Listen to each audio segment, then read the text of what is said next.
Welcome to an episode of Founder in the Chair. I'm your host, Veena, and today my guest is proof that where you start in life doesn't determine where you finish. Born and raised on a council estate in northwest London to immigrant parents from East Africa, he learned the value of hard work from a very young age. What started with a paper round at just 12 years old sparked an entrepreneurial mindset that would shape the rest of his life. From launching a community magazine from his bedroom, interviewing celebrities and securing major advertisers, to teaching himself digital marketing as the world moved online. His journey has been anything but conventional. Along the way, he's experienced failure, uncertainty, corporate life that never quite felt like home, and the courage to walk away and build something of his own. Today, he is the founder of Disturb Digital, an award-winning 7-figure performance marketing agency that has helped businesses across the UK, the US, Australia, and the Gulf region grow through the power of digital marketing. His story is the one of resilience, belief, and having the courage to back yourself even when nobody else can see the vision. Please join me in welcoming the founder of Disturb Digital, Rick Parmar. Welcome, Rick. Thank you for having me today, Veena. So excited to have you. So you've just won an award. We have, yes. We have the award here. Amazing. Tell us about the award first. Yeah, nearly 9 years in the game doing digital marketing and now being recognised as the best digital marketing agency in London. Doing digital marketing for various different clients, B2C clients, B2B clients, clients from all over the world, and delivering them results and delivering them revenue as well.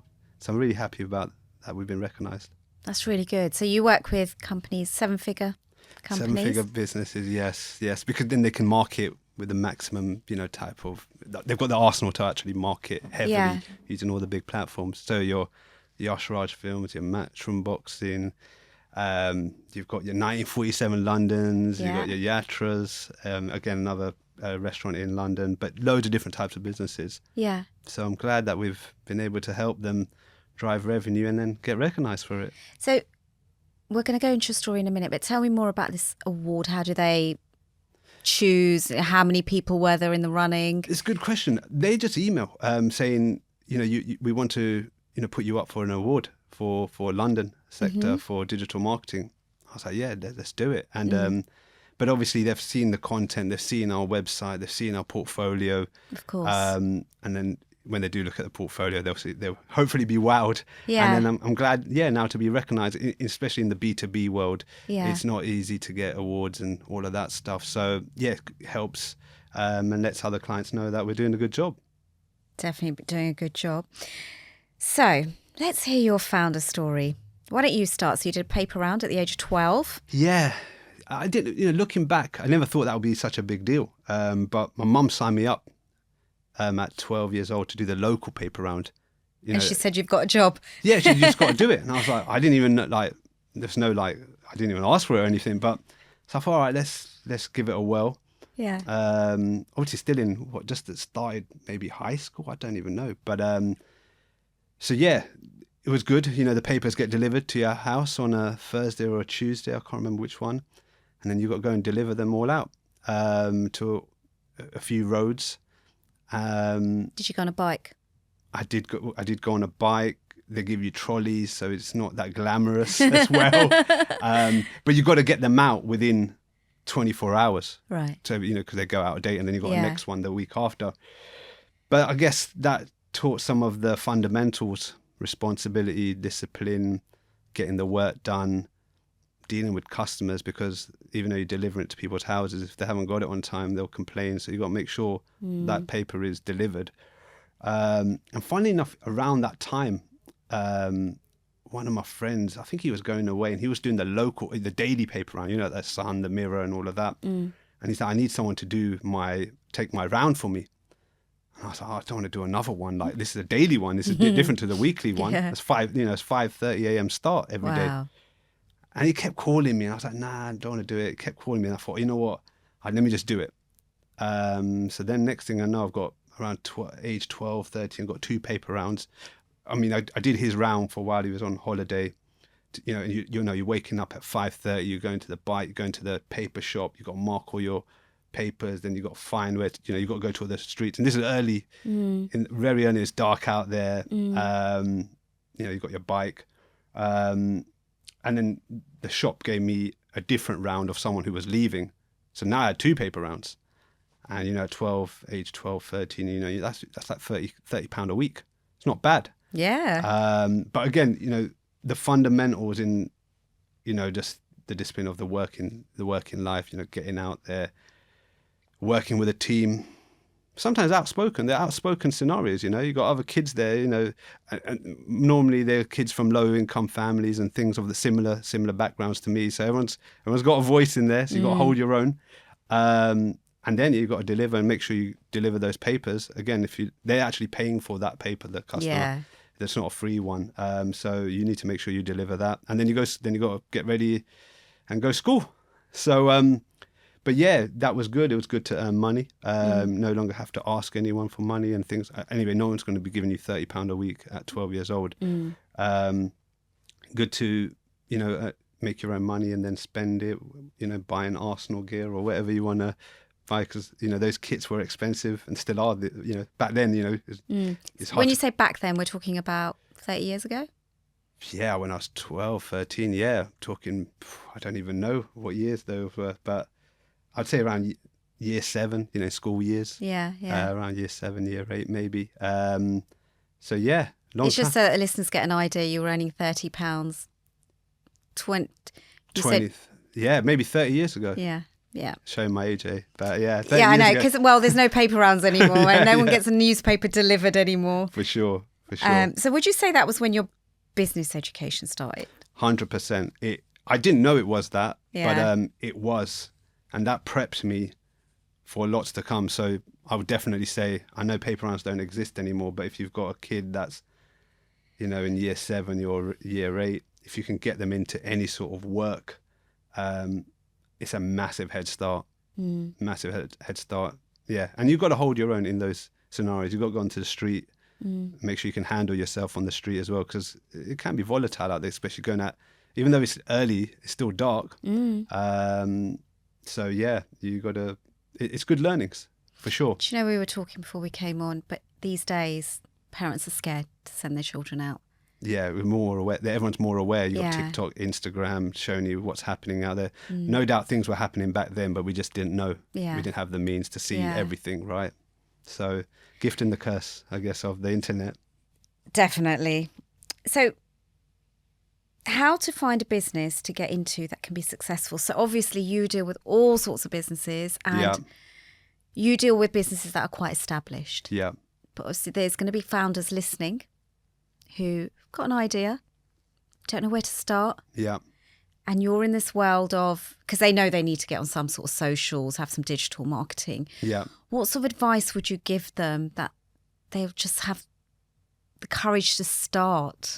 Good question. Very good question. We did deal with like startup type of businesses in the beginning, but as the business got mature, we started to work with more established businesses.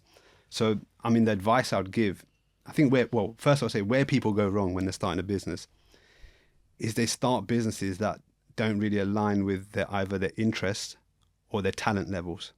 So I think to read from working with so many different business owners, people that are making $1 million to 10 million to 30 million in revenue, the thing that I see most is, the thing I think you should do is try to find something you're interested in, something that you've got a natural talent for, and then go into a market that aligns with both. So make sure there's a sector that aligns with both of those two things. That should give you a good start, because first of all, you're already interested in that arena. You actually got natural talent for that arena. Next thing you need is to make sure that that sector is lucrative or there's business opportunity in there. Now you put those three together, you can do well. I think a lot of people look at the money thing first. They think, let's just do that, but they haven't actually maybe got an actual natural interest for it or a natural talent for it.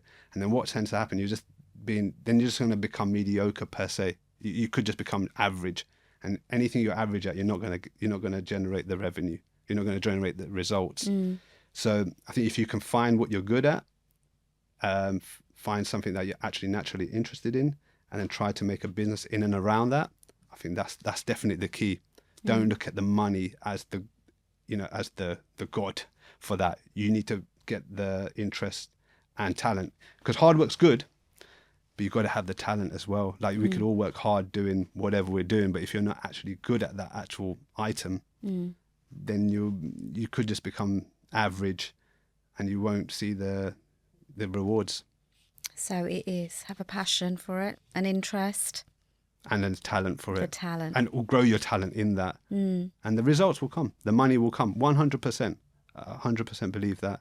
You only go wrong when you just looked at for the money item first. Yeah. Very good advice. So you've talked about the sort of clients that you work with, which are 7 digits. Okay. What changes in life after they hit that number that nobody prepares you for?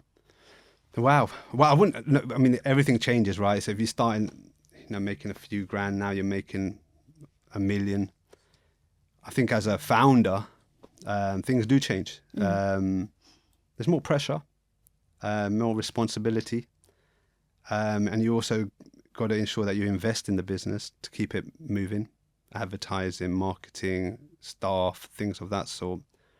I also think as a founder, you need to start investing yourself. So a lot of founders wouldn't do things like pensions. It'd be like, that's normally for the working world, but you can do your own pension, which is there's advantageous ways of doing it from your own business. So I'd say if you're starting to hit revenues and you're making decent profit and there's money in the bank, you need to start putting money into your pension via the business. That's definitely a good route. And start investing in your own personal investments, your ISAs and things of that sort. I think that's where you can start putting money so that money can work hard for you rather than just sitting in a bank account. But like I said, all this information isn't around, so your accountant or an IFA and things of that will help you so you can get the best out of any money that you're making, and to continue, making the maximum out of that, where it compounds and things of that sort. So that's the money side of it. So, like nobody prepares you for it. So your business has exploded. Yeah. So then they need marketing companies like yourself.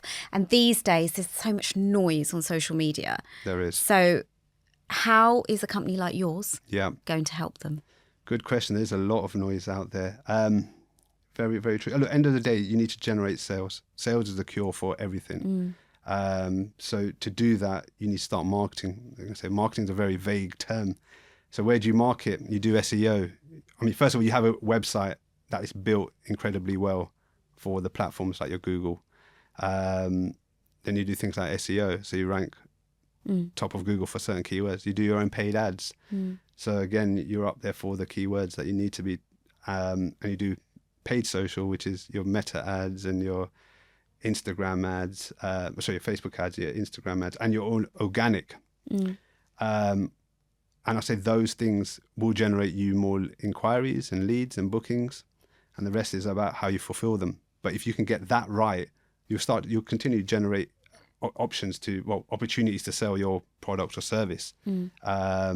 So those are the fundamentals. A lot of people don't do any of that, and they're just going to let's just do Instagram posts, organic. This is good, but you still got to do the other layers. The ones that do the other layers will in the end win the game because they're winning on all different angles. It's never just one or the other. Like, shall I just do an Instagram organic, or shall I run ads on Instagram, or shall I just run ads on Google? You've got to do it all. But the foundation has to be strong. The site has to be strong. It's like a pie. Everything needs to be done together for it all to come together. There's so much these days. So let's talk. So you said you worked with startups, and now you work with bigger companies.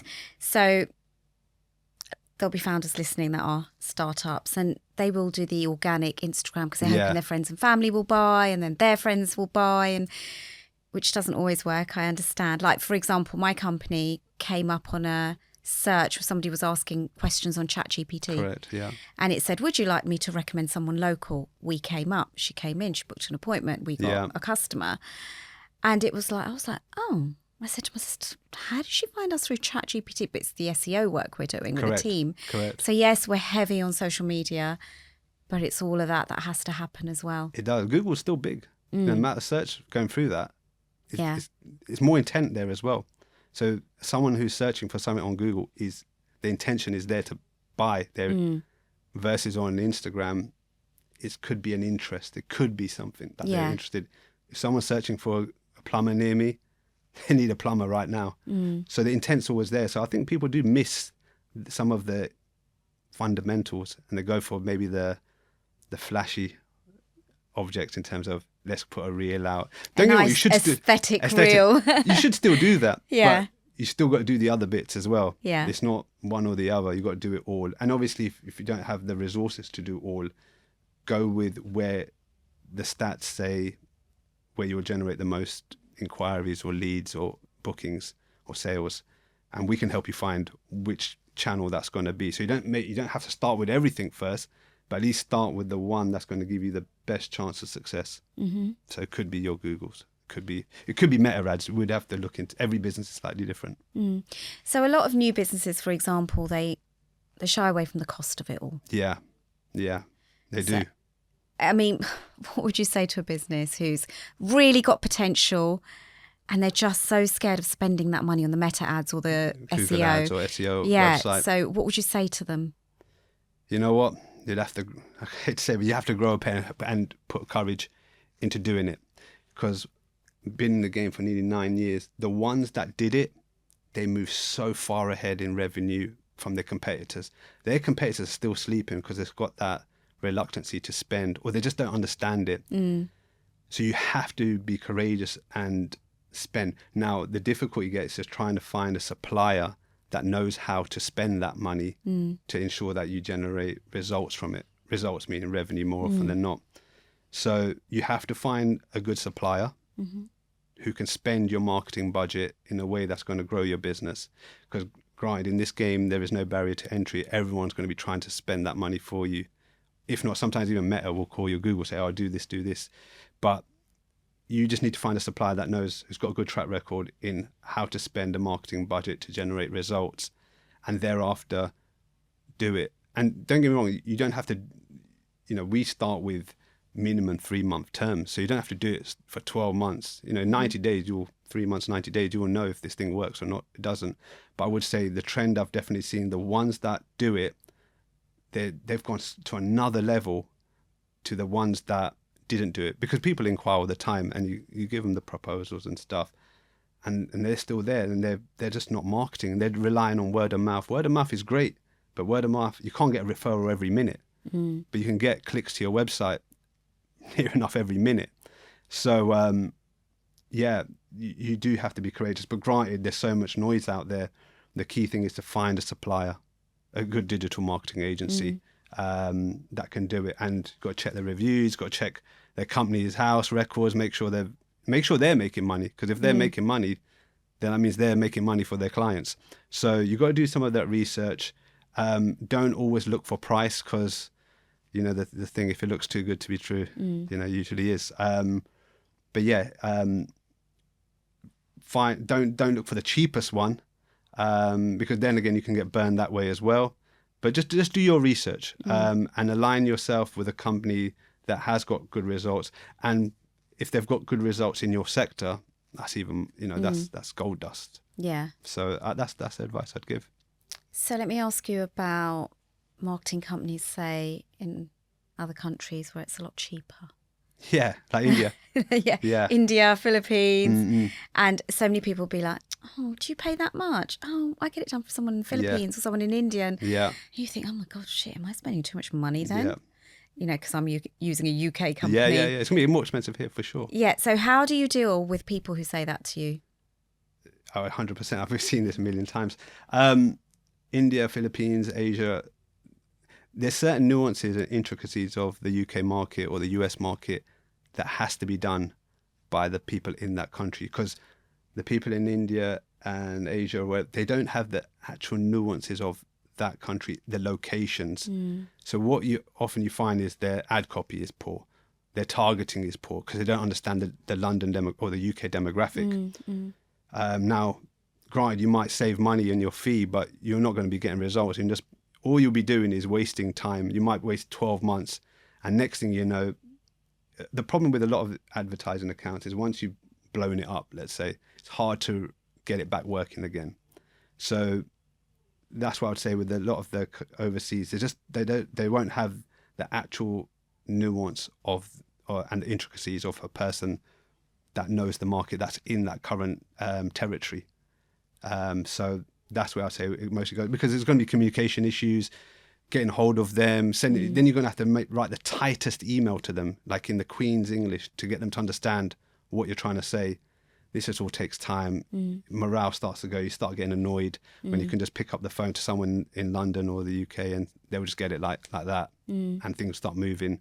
And they understand all the intricacies of the areas, locations. It's really hard for someone overseas to know that information. Vice versa, if we're doing this in India, it would be difficult as well for us to know the intricacies of someone that actually lives in India. They'll know all the more intricacies than us, per se, on the actual location. So finding someone here, it will just save you a lot of time and stress, and will get your results faster. They'll get better results because they'll be, the English will be different. It'll be more aligned to the English that's used here versus the English that's used in Asia is a very different type of English. It's more like Queen's English, per se. So it's these little things. As a user that's looking for a company, if you start to read a website or read an advertising that looks a bit funny, you've lost you lost that person's interest. You lost the game, or you wasted money on that click. So use someone in the territory that has got experience in that territory. Granted, we've worked in places like for clients in Australia. We target, we've got people selling products in USA, but I think, when you've been doing this game for like nearly 10 years, you know all the fundamentals and stuff. Granted, you still need to get intelligence from those areas, but you can work with a client to get that.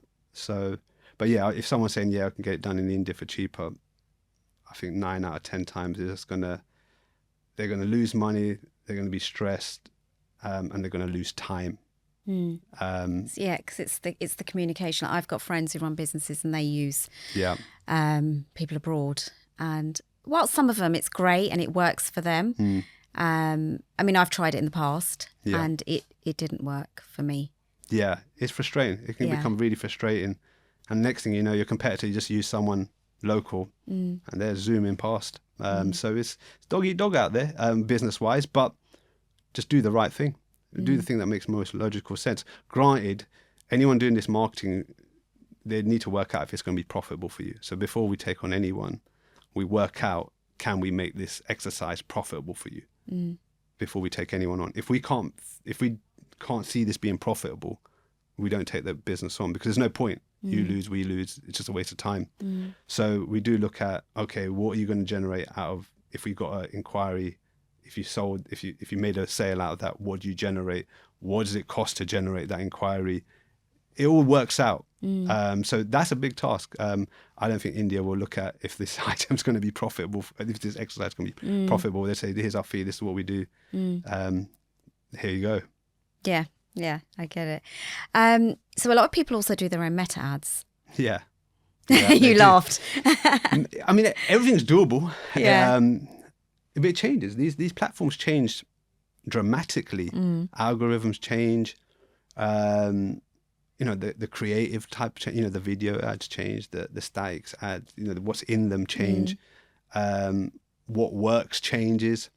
So I think if you're doing stuff for £5-10 a day, fair play, you could try it. But it's not just the ads. It's where the ads land. So they need to land on a web page that converts instantly, or the best chance possible. From that click to that page, someone inquires. So if that page isn't set up well, doesn't say the right things on all devices, you're driving traffic to this, but the thing's letting you down. So it all has to align. And it doesn't mean that you just send it to your homepage. Someone in meta ads is quite in depth. There's different stages of the customer journey. There's so many, but just for example, you got an awareness stage there's a stage where you're just awareness, where people don't know about you, or they don't even know they need that service. Then you have to show them a certain ad. There's people already in the market that know about this type of the business, the product they're looking for, but they haven't found your solution. So they know about it, but they don't know you offer one. So you need to show a different ad. There's people that are just looking for, they know about you, they know about what they want to buy, but they just want a deal before they press the button. Got to show them a different ad. But there's so many layers. You can't just run one ad or a few ads thinking you can accomplish all the layers.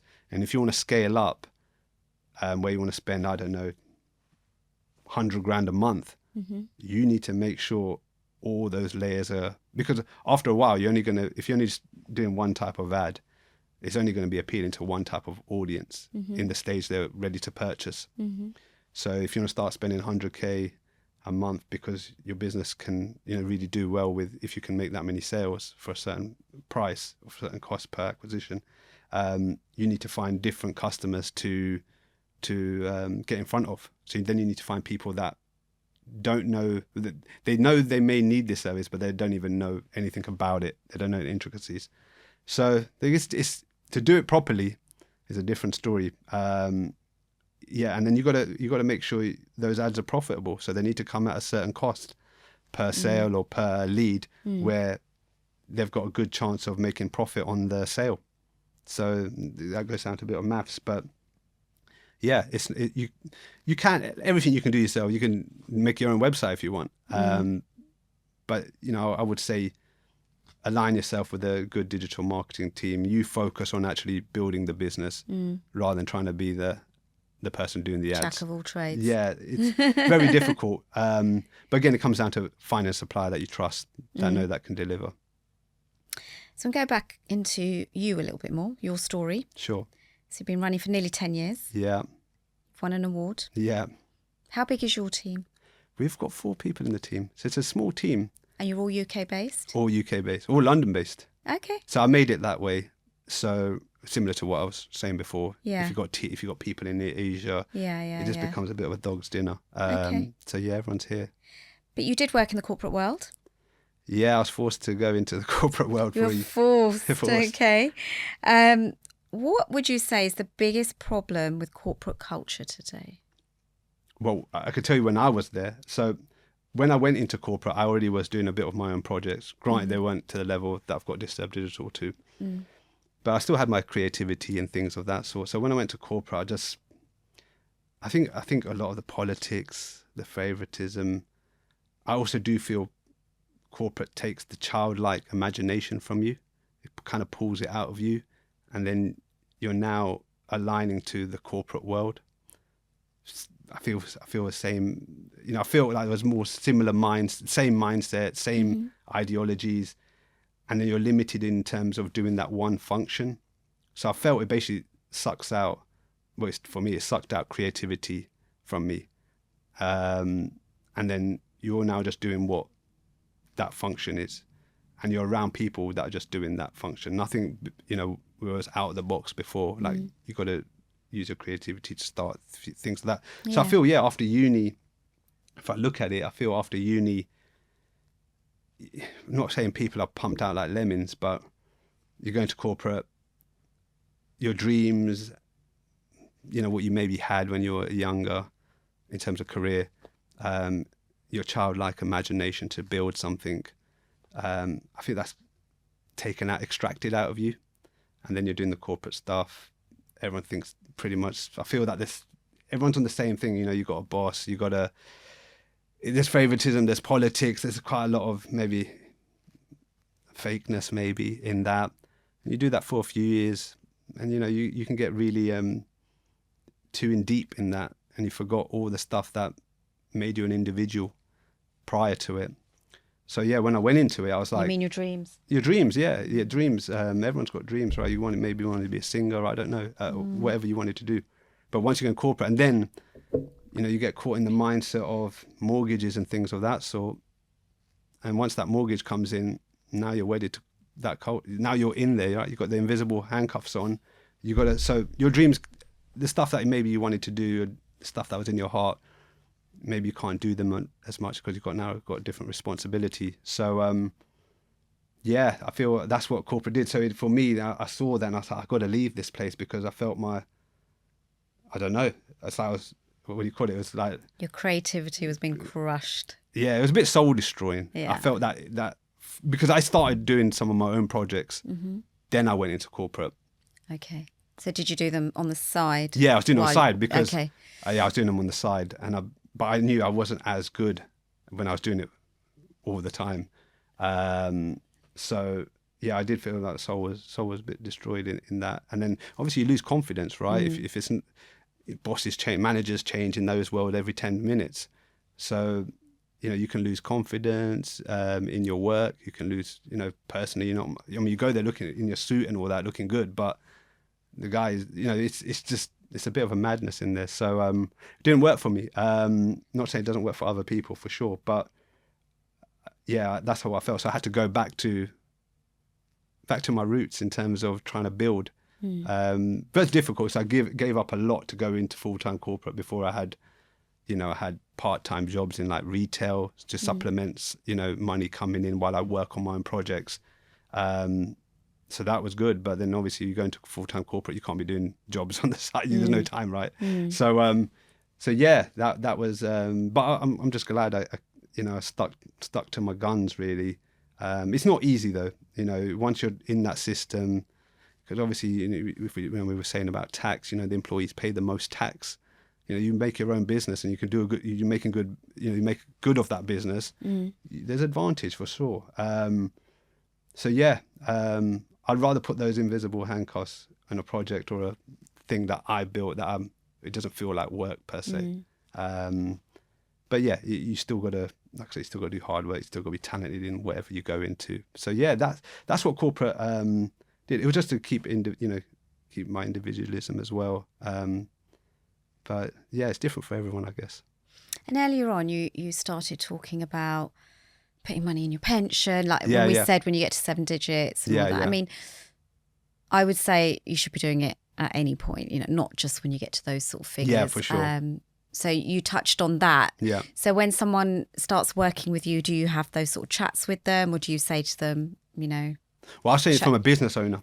So as a business owner, when you start a business, the first thing you're never going to think of is putting money into pension. You're going to think about, how are we going to make some sales and how are we going to make this business grow? Obviously, when the money starts coming in and you're making decent profit, then you need to start thinking about it. Because I think a lot of business owners, it's probably last on their. Well, they think they're going to work forever, isn't it? Yeah, and the world changes. The world is changing fast. You've got new technologies and things of that sort. So who knows? But yeah, even for myself, when I first got in, I never thought about pensions and things of that sort. But after a while, I was thinking, you know what? Yeah, I got to do this thing. But yeah, you should do it. But that's once you hit the first thing first. If you start a business, first thing you need is start generating sales, so you can keep the lights on, can hire people, can do marketing and things like that. So you need to start earning, generating cash ASAP. I know it sounds a bit blunt, but forget the logo and things of that sort. Those are good, but to generate revenue I think is the most key thing in a business, and keep that coming, because then you can sleep at night. You've got revenue coming in, rather than spend time making a logo and trying to make it perfect. Focus on how you're going to make sales. I think people get so hung up on their colour palette, their logo, the aesthetics of it all, and they spend so much time thinking of that they don't actually even get started. Correct. Amount of business owners that I know that don't even think about a pension, like they just really don't, or any tax-free vehicle. Yeah. Like me personally, I plan to semi-retire next year because I'll be 55. Amazing. So in March next year. So I tell a lot of I've got a lot of friends who are self-employed, run their own businesses. And I always say to them that I'm going to semi-retire next year. And they're like, no, you're not, Veena. Like, there's no way you're going to do nothing. I said, no, I said semi-retire. It means I have the option of taking my pension, because who knows if I'm going to be here at 60, 65, 70. Yeah, for sure. Why not enjoy? Like, I worked for a corporate company for 20 years, great pension, final salary pension. So it's a really good pension. Good. And then I've got, my company still running. Sorted. So why not? Yeah, definitely. Yeah, for sure. So if people are making decent profit out there in their business, then they should definitely, for their personal, start doing that type of thing. But yeah, initially, sales is the blood, that you need to get sales in to keep the thing moving. So I actually know a few people who are thinking of starting a company. Good. Some sort of business, and they're still working. It's going to be on the sides, but they are stuck at the stage of making a logo. A logo? A logo. Okay. And it's because they give it so much importance. Oh, but I've got to put this pretty logo on my Instagram, and I don't really want to show my face on social media. And what would you say to somebody like that? Logos, it's not going to change the game. I mean, look at the Apple logo. It's called Apple for first thing, and the logo is just obviously of an apple that's been bitten into. It's not gonna be the definition of success or not success. So I would just make not the worst, but just have something okay-ish. Go to market. Speed is key. Go to market ASAP, because the quicker you go to market, the quicker you see if this business has a market fit. Test it. Yeah. So the longer you spend doing logos and this and that, it's not going to change the game for you. Granted, if it says something, bad on it, then of course, but if it's red or blue, it doesn't, there's obviously psychology behind all of this. The colours, yeah. But the thing is, get to market ASAP on the minimum, logo, site, pages, ads. Yeah. It's called MVP, minimum viable product, but just go to market ASAP, get the feedback from the customers or potential customers if there's a demand for your business. Now, if there is, fantastic. Go to town making your logo and the brand and all of that stuff. If it isn't, then you need to start changing things in maybe the concept of the business, because you're going to have to get a market fit. That's why I said we tend to only now work with businesses that established, you got a market fit, because to work with businesses, which we did back in the day when we first started, that don't have a market fit or don't know if they've got a market fit, it's quite a painful task, because they don't even know, and then we got to tell them, we got to start shaping their business for them, and that's quite labor intensive. So speed is key. Get to market ASAP and get the feedback, not from your friends and family, from the mass market. I mean, another tip I would say, especially for South Asian businesses or business owners, we tend to go down the South Asian audience too much. Now, if you look at the stats of the whole country, the South Asian market is very small when you look at numbers.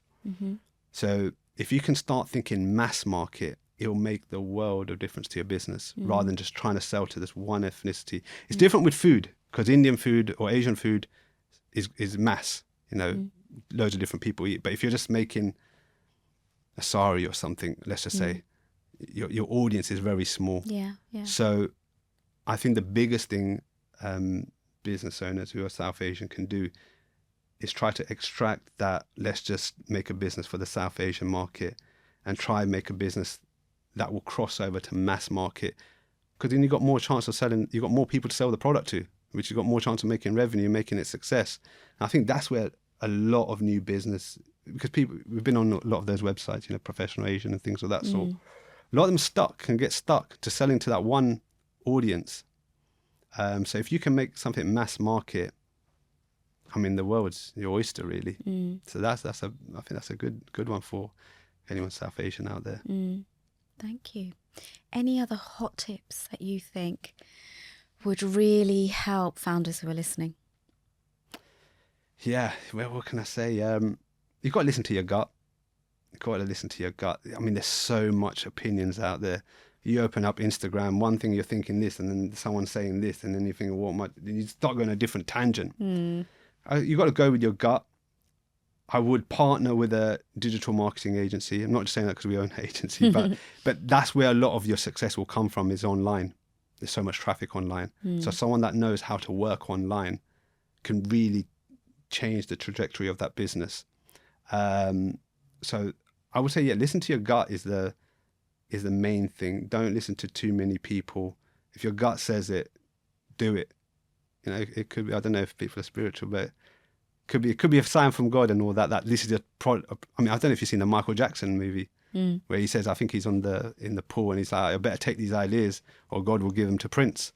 So, if you've got ideas that come from the gut, and they're not just doing it for money, right? So I would say, don't just do it for the money. Like I said earlier, find something you're good at, find something you've got a genuine interest in, and turn that into a business. So that is like the best, because business is hard. And when it gets hard, if you don't like that that industry that you're in, or you don't enjoy the task, you're going to burn quick.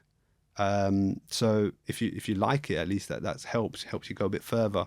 So yeah, I would say listen to your gut for the ideas that come to you. Don't do it just for the money. Granted, know that there is an industry that there is rewards there for you, but align it with interest and your natural talent for that arena. That's the best I could give. And then partner with a good digital marketing agency in the manner I said. Yeah, and sometimes just take action. Yeah, take action. Of course. Just start sometimes. Yeah, you got to start. Yeah, of course. You could sit there planning for years, and then I think that's where a lot of people go wrong, is they want it to work so much that they'll over plan it and then they're scared to release it. Yeah. And maybe friends and family, people, they might be, I don't know, embarrassed or shy and say, "Oh, look, I've released this," but just put it into the market. Your friends and family aren't going to be your top customer. They might be initially, but the aim is to sell it to the masses out there.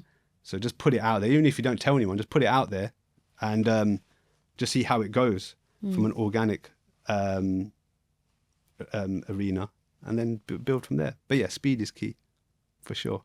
Thank you. So how do we get hold of you, your company? disturbdigital.com. That's our website. I would say go on that site and you can fill in forms. You can see our work, see the clients we worked with. And yeah, disturbdigital.com. That's the best. And same on socials? Yep, Disturb Digital, or you can follow me, Rick.Parmar, on my own Instagram. Okay. See what we're all about. You've got your own podcast as well? I do have my own podcast. It's called the £1 Million Pod, where we interview business owners that have generated over £1 million, and just finding out from marketing how they made it happen. Because there is offline marketing as well. You can go to shows and things of that sort. And then what worked for them online, and how they grew their business as well. So yeah, worth follow the Instagram and you'll see some of the clips. And watch your podcast as well. And the podcast. Yeah. Thank you so much, Rick. Awesome. Amazing.